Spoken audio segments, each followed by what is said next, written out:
Let's talk about the reagents and supplies required for Lowry's assay.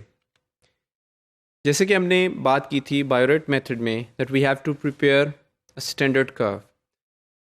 For this method, for this assay, we may need to prepare a standard curve to determine the concentration of any unknown sample using that standard curve. For that purpose, we need to have bovine serum albumin BSA, and we have to prepare different dilutions as we did in the Biuret method.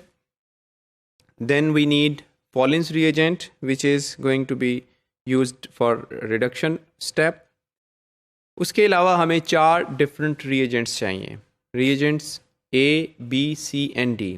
अब reagent A को अगर देखा जाए, that is a copper sulfate solution which is prepared in 100 milliliter volume.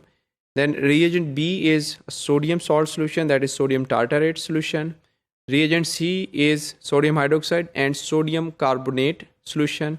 अब reagent C is going to act as a solvent for reagent A and B. 100 milliliter of reagent C plus 1 milliliter of reagent A and 1 milliliter of reagent B.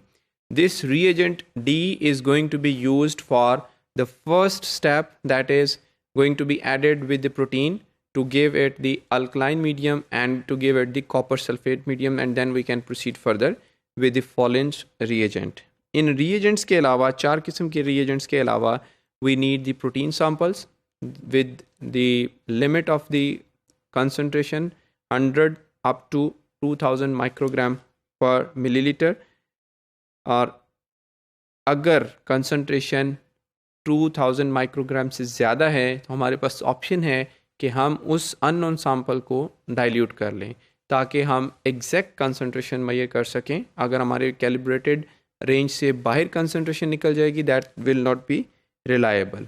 Splice में हमें चाहिए माइक्रोपाइपेट, हमें glass tube test tube की ज़रूरत पेश आएगी, स्पेक्ट्रोफोटोमीट्री के लिए स्पेक्ट्रोफोटोमीटर की ज़रूरत पेश आएगी, और एक वर्टेक्स मिक्सर की ज़रूरत पेश आएगी for immediate mixing of the reagents.